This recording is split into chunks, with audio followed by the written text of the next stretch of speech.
പ്രിയമുള്ള എല്ലാവർക്കും സർവ്വലോക രക്ഷിതാവിൽ നിന്നുള്ള സമാധാനവും കാരുണ്യവും അനുഗ്രഹവും ഉണ്ടാവട്ടെ എന്ന് പ്രാർത്ഥിക്കുന്നു. ഈ പ്രപഞ്ചത്തിലെ സർവ്വ വസ്തുക്കളെയും സൃഷ്ടിക്കുകയും പരിപാലിക്കുകയും നിയന്ത്രിക്കുകയും ചെയ്യുന്നത് ആരാണോ അവനാണ് ദൈവം. നാശമില്ലാത്തവനും എന്നെന്നും നിലനിൽക്കുന്നവനുമായ ദൈവം. ആ പ്രപഞ്ച സൃഷ്ടാവിനെയാണ് മനുഷ്യരാരാധിക്കേണ്ടത്. മനുഷ്യനെ സംബന്ധിച്ചിടത്തോളം പ്രപഞ്ചത്തിൽ അല്ലെങ്കിൽ ഭൂമിയിൽ രണ്ടു കാലിൽ നടക്കുന്ന ഒരുപാട് ജീവജാലങ്ങൾ ഉണ്ടെങ്കിലും ദൈവത്തിന്റെ സൃഷ്ടികളിൽ വളരെ യുണീക്കായ പ്രത്യേകതകളുള്ള ജീവവർഗമാണ് മനുഷ്യൻ.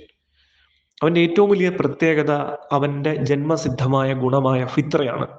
എന്താണ് ഫിത്ര? ഫിത്രയാണ് മറ്റു ജീവജാലങ്ങളിൽ നിന്നും മനുഷ്യനെ വ്യത്യസ്തനാക്കുന്നത്. ഫിത്ര എന്നത് വിശേഷ ഗുണമാണ്. ഒരു പഴത്തിന്റെ തോട്ടത്തിലേക്ക് ഒരു മനുഷ്യൻ കടന്നു ചെന്നാൽ അവിടെ പഴക്കുലകൾ ഒരാളെ കൃഷി ചെയ്ത് ഉണ്ടാക്കി തൂക്കിയിട്ടിരിക്കുകയാണെങ്കിൽ അത് ഞാൻ മുറിച്ചു കൊണ്ടുപോയി വിറ്റാൽ എനിക്ക് ലാഭം കിട്ടും, ഞാൻ പണിയൊന്നും എടുക്കാതെ ഇത് മുറിച്ചു കൊണ്ടുപോയി മോഷ്ടിച്ചു കൊണ്ടുപോയി വിറ്റാൽ എനിക്ക് ലാഭം കിട്ടുമെന്ന് ചിന്തിക്കുന്നതിനോടൊപ്പം തന്നെ ഞാനിത് ചെയ്താൽ ഈ കൃഷി ചെയ്തവനോട് ചെയ്യുന്ന അനീതിയാണെന്നും അവന് ചിലപ്പോ ഇതിൽ നഷ്ടം വന്ന് ആത്മഹത്യ വരെ ചെയ്തേക്കാം എന്നുമുള്ള ചിന്ത കൂടി അവന് വരും. നന്മതിന്മകൾ അവന്റെ മുൻപിൽ ഒരു സിനിമ കാണുന്നത് പോലെ വന്നുകൊണ്ടിരിക്കും. അതിൽ നിന്നും ഏതെങ്കിലും ഒന്ന് അവൻ സെലക്ട് ചെയ്യും. ഒരു ഗെയിം പോലെയാണ്. അവന്റെ മുമ്പിൽ രണ്ട് കാര്യങ്ങളെ വരും, അല്ലെങ്കിൽ ഒന്നിൽ കൂടുതൽ കാര്യങ്ങൾ വരും. അതിൽ ഏതിനെ സെലക്ട് ചെയ്യണം എന്നുള്ള ചിന്ത അവനുണ്ടാവും. എന്നാൽ ആ പഴത്തിന്റെ തോട്ടത്തിലേക്ക് കടന്നു വരുന്നത് ഒരു ആനയോ ഒരു കുരങ്ങോ ആണെങ്കിൽ അവനത് ചിന്തിക്കില്ല. അവൻ ആ പഴം പറിച്ചു തിന്നതിന് ശേഷം ആ തോട്ടത്തിൽ തന്നെ കിടന്നുറങ്ങും. എന്നിട്ട് അതിന്റെ ഉടമസ്ഥൻ വന്ന് അവനെ തല്ലിക്കൊല്ലുന്നത് വരെ അവിടെ കിടന്നുറങ്ങും. കാരണം അവർക്ക് ആ ചിന്തയില്ല. അവരുടെ ചിന്താരീതിയും മനുഷ്യന്റെ ചിന്താരീതിയും രണ്ട് രീതികളായതുകൊണ്ടാണ് മനുഷ്യന് ഈ പ്രപഞ്ചത്തിൽ ഇത്രയും യുണീക്ക് ആയിട്ടുള്ള ഒരു സ്ഥാനം ലഭിച്ചത്. അപ്പോൾ അതിന്റെ പേരാണ് ഫിത്ര. ഇപ്പോൾ ഞാൻ ഉദാഹരണത്തിലൂടെ പറഞ്ഞ ഗുണമാണ് ഫിത്ര. ഇപ്പൊ ചില ആളുകൾ പറയാറുണ്ട്, മനുഷ്യർക്ക് ജന്മനാ തന്നെ ഒരുപാട് കുറവുകളുണ്ട്, സ്വഭാവത്തിന് ഒരുപാട് വൈകല്യങ്ങളുണ്ട് എന്ന് പറയാറുണ്ട്. അത് മനുഷ്യൻ ജീവിക്കുന്നത് ഭൂമിയിലാണ്. അതൊരു ബയോളജിക്കൽ വേൾഡ് ആണ്. ഈ വേൾഡിൽ ജീവിക്കുന്നവരെല്ലാം മൃഗഗുണത്തോടു കൂടിയവരാണ്. ആ മൃഗഗുണത്തിൽ നിന്നും മനുഷ്യനെ വ്യത്യസ്തനാക്കുന്ന ഒരു ഘടകമാണ് അവന്റെ ഫിത്ര. ഓക്കെ. ഇപ്പോ ചില ക്രൈസ്തവരായ ആളുകൾ പറയാറുണ്ട്, ആദം വിലക്കപ്പെട്ട പഴം കഴിച്ചത് കൊണ്ടാണ് മനുഷ്യനെല്ലാം മൃഗഗുണം ഉള്ളതെന്ന് പറയാറുണ്ട്. എന്നാൽ ഭൂമിയിൽ ജീവിക്കുന്ന കുരങ്ങനും പട്ടിക്കും പൂച്ചയ്ക്കും എല്ലാത്തിനും ഈ മൃഗഗുണമുണ്ട്. അത് ബയോളജിക്കൽ വേൾഡിന്റെ സ്വഭാവമാണ്. അല്ലാതെ പട്ടിയുടെയും പൂച്ചയുടെയും കുരങ്ങന്റെ ഒക്കെ അപ്പന്മാര് വിലക്കപ്പെട്ട കനി കഴിച്ചത് കൊണ്ടല്ല. അത് ബയോളജിക്കൽ വേൾഡിൽ ജീവിക്കുന്ന ഇവിടത്തെ പദാർത്ഥങ്ങൾക്കും ഇവിടത്തെ ഘടകങ്ങൾക്കും അനുസരിച്ച് രൂപകൽപ്പന ചെയ്യപ്പെട്ടിട്ടുള്ള ജീവജാലങ്ങളുടെ എല്ലാം ഘടന അതാണ്. അപ്പോൾ ബയോളജിക്കൽ വേൾഡിൽ അനിമൽ കിങ്ഡത്തിൽ ജീവിക്കുന്ന ഒരു ജീവിയെ സംബന്ധിച്ചിടത്തോളം അവന് മൃഗ സ്വഭാവം ഉണ്ടാകും, മൃഗീയ ഗുണങ്ങൾ ഉണ്ടാകും.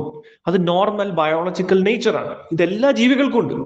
ഭൂമിയിൽ ജീവിക്കുന്ന എല്ലാ ജീവികൾക്കും ഉണ്ട്. മനുഷ്യൻ ആ കാര്യത്തിൽ അവരോട് പൂർണ്ണമായി ഈക്വൽ ആണ്. എന്നാൽ അതിൽ നിന്നും അവനെ വ്യത്യസ്തനാക്കുന്ന ഒരു സ്പെഷ്യാലിറ്റിയാണ് ഫിത്ര. ഞാൻ നേരത്തെ പറഞ്ഞ ഫിത്ര. എത്ര വലിയ കൊലക്കേസിലെ പ്രതിയാണ്, ഒരു സൈക്കോ കില്ലറാണ്, സീരിയൽ കില്ലർ ആണെങ്കിൽ പോലും അവൻ നടന്നു പോകുന്ന സമയത്ത് മുന്നിൽ ഒരു വൃദ്ധ കാല് വഴുതി വീണാൽ അവരെ പിടിക്കാനും എഴുന്നേൽപ്പിക്കാനും അവന് സാധിക്കുന്ന, അവർക്ക് വെള്ളം വേണോ എന്ന് ചോദിക്കാൻ സാധിക്കുന്ന ഒരു മനസ്സ്. ഞാൻ ഉദാഹരണം പറഞ്ഞതാണ്. ഇത്തരത്തില് പ്രയാസപ്പെടുക, എത്ര വലിയ ക്രിമിനൽ ആയിക്കോട്ടെ, ചിലപ്പോൾ അവൻ ഭയങ്കരമായി ചാരിറ്റി ചെയ്യുന്നവനായിരിക്കും. ആളുകൾ പ്രയാസപ്പെടുകയും ബുദ്ധിമുട്ടുകയും ചെയ്യുന്നതിനെ വിഷമത്തോടെ കാണുകയും അവരൊരുപാട് പണം കൊണ്ടും കായിക ബലം കൊണ്ടൊക്കെ സഹായിക്കുന്നവരായിരിക്കും. അപ്പൊ ഇത്തരത്തിൽ മനുഷ്യനുള്ള നല്ല ഗുണങ്ങളാണ് ഫിത്ര. ബയോളജിക്കൽ വേൾഡിൽ ജീവിക്കുന്ന മനുഷ്യരെ സംബന്ധിച്ചിടത്തോളം ഈ മനുഷ്യരുടെ ഉള്ളിലുള്ള മൃഗ സ്വഭാവത്തിൽ നിന്നും അവനെ യുണീക്ക് ആക്കുന്നത് അവന്റെ ഫിത്രയാണ്. ഈ ഫിത്രയെ ഉണർത്തിക്കൊണ്ടുവന്ന് ആ ഫിത്രയിൽ ജീവിച്ച് ആ ഫിത്രയിലൂടെ അത്യുന്നതങ്ങളിലേക്ക് എത്തുവാൻ മനുഷ്യരെ പ്രാപ്തരാക്കുന്ന പദ്ധതിയുടെ പേരാണ് ഇസ്ലാം. മനുഷ്യനെ പ്രാപ്തനാക്കുന്ന പദ്ധതിയുടെ പേരാണ് ഇസ്ലാം. ഖുർആനില് സൂറത്ത് റൂമില് അല്ലാഹു സുബ്ഹാനഹു വ തആല പറയുന്നുണ്ട്, മനുഷ്യരോട് പറയുന്നത് എന്താണ്?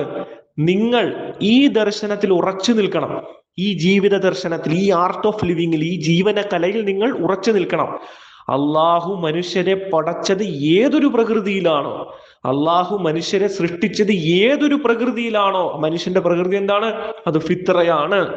ആ പ്രകൃതിയിൽ ഊന്നി നിൽക്കാൻ വേണ്ടി, ഫിത്രയിൽ ഊന്നി നിൽക്കാൻ വേണ്ടിയിട്ടാണ് ഈ ജീവിത ദർശനത്തെ നിങ്ങൾക്ക് തന്നിട്ടുള്ളത് എന്ന് അള്ളാഹു സുബ്ഹാനഹു വ തആല ഖുർആൻ സൂറത്ത് റൂമിൽ 30 പറയുന്നത് കാണാൻ പറ്റും.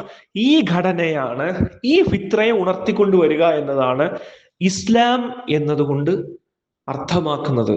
ലോകത്തിലേക്ക് ആദമിനെ പ്രപഞ്ച സൃഷ്ടാവായ നാഥൻ സൃഷ്ടിക്കുമ്പോൾ ആദമിനെ സംബന്ധിച്ചിടത്തോളം ആദമിന്റെ ജീവിതം പരിപൂർണമായ ഫിത്രയിലായിരുന്നു. പരിപൂർണമായ ഫിത്രയിൽ ലയിച്ചു നിൽക്കുന്ന ആദമിനെ സംബന്ധിച്ചിടത്തോളം ആദം എന്ന മനുഷ്യന് പ്രപഞ്ച സൃഷ്ടാവായ നാഥനെ പരിപൂർണമായി റിയലൈസ് ചെയ്യണമെങ്കിൽ, ഉദാഹരണം പറയാം, ഒരു കുഞ്ഞ് വീട്ടിലായിരിക്കുന്ന സമയത്ത് അമ്മ ഇഷ്ടം പോലെ ആഹാരം കൊടുക്കും, ഭക്ഷണം കൊടുക്കും, വെള്ളം കൊടുക്കും, അവൻ ആവശ്യമുള്ളത് സർവ്വതും കൊടുക്കും. അവൻ അമ്മയെ ഇഷ്ടമാണ്, അമ്മയോട് സ്നേഹമുണ്ട്, അവന്റെ കാര്യങ്ങളെല്ലാം നോക്കുന്നത് അമ്മയാണെന്ന ബോധ്യവും അവനുണ്ട്. പക്ഷേ അമ്മയെ അവൻ റിയലൈസ് ചെയ്യുന്ന എപ്പോഴാണെന്നറിയോ? അവൻ അമ്മയിൽ നിന്നും അകന്ന് ദൂരെ ഒരു ഹോസ്റ്റലിലോ അല്ലെങ്കിൽ വിദേശത്തോ പോയി ജീവിക്കുന്ന സമയത്ത്, കൃത്യസമയത്ത് അവൻ ആഹാരം കിട്ടാതെ വരുമ്പോ, അവൻ വെയിലിലൂടെ നടന്നു പോകുമ്പോൾ മോനെ നീ വെയിൽ കൊള്ളല്ലേ എന്ന് പറയാൻ അമ്മ അടുത്തില്ലാതെ വരുമ്പോ, അവന്റെ കാര്യങ്ങൾ നോക്കാൻ ആരുമില്ലാതെ വരുമ്പോ, അവനൊരു അസുഖം വരുമ്പോ തിരിഞ്ഞു നോക്കാൻ ആരുമില്ലാതെ വരുമ്പോ അവൻ റിയലൈസ് ചെയ്യും, എൻ്റെ അമ്മ എനിക്ക് ആരായിരുന്നു, എൻ്റെ അമ്മ എനിക്ക് എത്രത്തോളം വലുതായിരുന്നു, എൻ്റെ അമ്മ എത്രത്തോളം എന്നെ സ്നേഹിച്ചിരുന്നു, എൻ്റെ അമ്മ എനിക്ക് എല്ലാം ആയിരുന്നല്ലോ. ആ സത്യത്തിനെ അവൻ തിരിച്ചറിയുക തന്നെ ചെയ്യും. ഇതേ കാര്യം തന്നെയാണ് ആദമിന്റെ കാര്യത്തിൽ നമുക്ക് പരീക്ഷണമായി കാണാനുള്ളത്. എല്ലാ സുഖ സൗകര്യങ്ങളോടും കൂടി ജീവിക്കുന്ന ആദമിന് കൃത്യമായ ഒരു പരീക്ഷണം, ആ വൃക്ഷം ഒരു പരീക്ഷണമാണ്. ആ പരീക്ഷണത്തിലേക്ക് ആദം പ്രവേശിക്കുന്നു. കാരണം ഖുർആനിൽ പറയുന്നുണ്ട്, ആദമിനെ ഭൂമിയിലേക്ക് വേണ്ടിയാണ് സൃഷ്ടിക്കുന്നതെന്ന് കൃത്യമായിട്ട് ഖുർആൻ പറയുന്നുണ്ട്. റെഫറൻസ് വേണമെങ്കിൽ നിങ്ങൾ ചോദിച്ചാൽ ഞാൻ തരാം.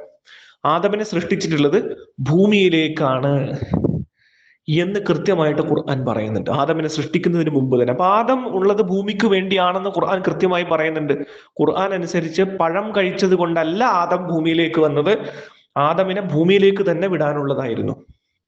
അപ്പോ ഇവിടെ കൃത്യമായിട്ട് നമുക്ക് കാണാം, സുഖ സൗകര്യങ്ങളിൽ ആ ഖുർആനിൽ കൃത്യമായിട്ട് പറയുന്നതാണ്, ആദമേ നീ തോട്ടത്തിൽ പ്രവേശിക്കുക, വെയിൽ കൊള്ളാതിരിക്കാനും ദാഹിക്കാതിരിക്കാനും നഗ്നമാവാതിരിക്കാനും വിശക്കാതിരിക്കാനും കൃത്യമായ രീതിയിൽ ആദമിനെ എത്രത്തോളമാണ് നോക്കുന്നത് നമുക്ക് കൃത്യമായിട്ട് മനസ്സിലാക്കാൻ പറ്റും. അനുഗ്രഹങ്ങളിൽ നിറഞ്ഞു നിൽക്കുന്ന ആദം ആ വൃക്ഷത്തിലൂടെ പരീക്ഷിക്കപ്പെടുകയും അവിടെ നിന്ന് ഭൂമിയിലേക്ക് അയക്കപ്പെടുകയും ചെയ്യുന്നു. ഭൂമിയിലെത്തിയ ആദമിനെ സംബന്ധിച്ചിടത്തോളം ആദം പ്രപഞ്ച സൃഷ്ടാവായ നാഥന്റെ വലിപ്പവും അവനെ റിയലൈസ് ചെയ്യാനും തുടങ്ങുന്നു. അങ്ങനെ റിയലൈസ് ചെയ്ത് സ്വന്തം നാഥന്റെ വലിപ്പത്തെ, സ്വന്തം നാഥൻ ആരാണെന്നും അവന്റെ ആധിപത്യത്തെയും അധികാരത്തെയും അവന്റെ അനുഗ്രഹത്തെയും സർവ്വതും തിരിച്ചറിഞ്ഞ ആദം പശ്ചാത്തപിക്കുകയും ആദമും അവന്റെ ഇണയും നാഥനോട് പശ്ചാത്താപ വിവശരായി പ്രാർത്ഥിക്കുകയും ചെയ്തപ്പോ പ്രപഞ്ച സൃഷ്ടാവായ നാഥൻ റിയലൈസ്, ആരാണ് ഞാൻ എന്ന് റിയലൈസ് ചെയ്ത് മുമ്പിൽ നിൽക്കുന്ന മനുഷ്യർക്ക് പടച്ചവൻ പുറത്തു കൊടുക്കുകയും അവരോട് കരുണയും അനുഗ്രഹവും വർഷിക്കുകയും ചെയ്തു എന്നതാണ് ഖുർആൻ. ഇതാണ് ഇസ്ലാമിക ഭാഗം. ഈ കാരുണ്യത്തിന്റെ ഭാഗം എന്താണ്?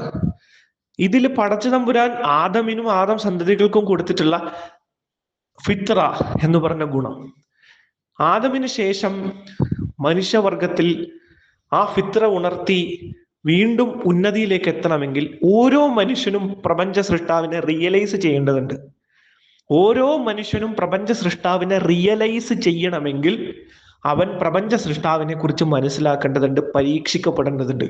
ഓരോ പരീക്ഷണങ്ങളിലൂടെയും കടന്നു പോകുമ്പോഴാണ് ആദം എങ്ങനെയാണോ റിയലൈസ് ചെയ്യപ്പെട്ടത് അതുപോലെ തന്നെ പ്രപഞ്ച സൃഷ്ടാവിനെ യഥാർത്ഥത്തിൽ റിയലൈസ് ചെയ്യാൻ വേണ്ടിയിട്ടാണ് മനുഷ്യർക്ക് പരീക്ഷണമുള്ളത്. അതുകൊണ്ടാണ് വിശ്വസിച്ച മനുഷ്യർക്കും അവിശ്വസിച്ച മനുഷ്യർക്കും പരീക്ഷണമുള്ളത്.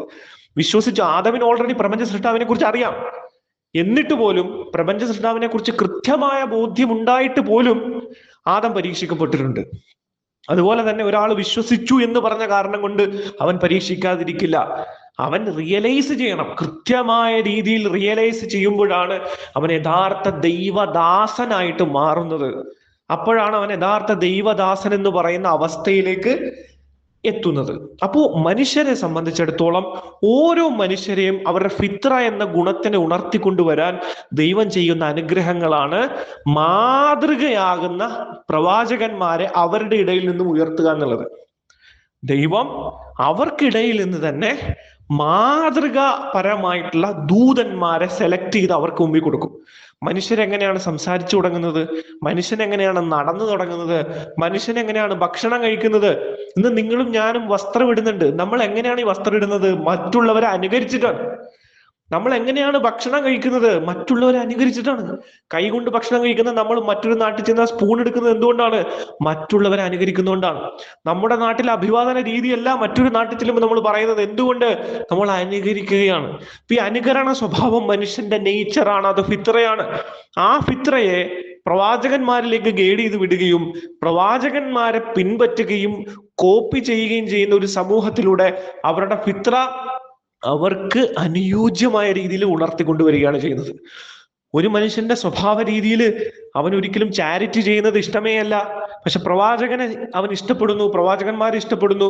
അവൻ ആ പ്രവാചകന്മാരോടുള്ള ഇഷ്ടം കൊണ്ട് ചാരിറ്റി ചെയ്യാൻ തുടങ്ങി. അവസാനം ആ ഫിത്രയുടെ ഗുണം കൊണ്ട് ആ ചാരിറ്റിയിൽ ഒളിഞ്ഞു കിടക്കുന്ന അനുഗ്രഹത്തിനെ അവന് തിരിച്ചറിയാൻ കഴിയും, റിയലൈസ് ചെയ്യാൻ പറ്റും. സോ ഇങ്ങനെയാണ് പ്രവാചകന്മാരിലൂടെ ദൈവം മനുഷ്യർക്ക് സാൽവേഷൻ കൊടുക്കുന്നത്. ഫിത്രയിൽ ഉണർന്നു നിൽക്കുന്ന ഫിത്രയിൽ ഉയർന്ന് ആകാശത്തിലേക്ക് ഉയർന്ന് ഏറ്റവും ഉന്നതമായ അവസ്ഥയിൽ, മാലാഖമാരെക്കാളും ഉന്നതമായ അവസ്ഥയിൽ അവരെത്തിച്ചേരുന്നത് നമുക്ക് കാണാൻ വേണ്ടിയിട്ട് സാധിക്കും.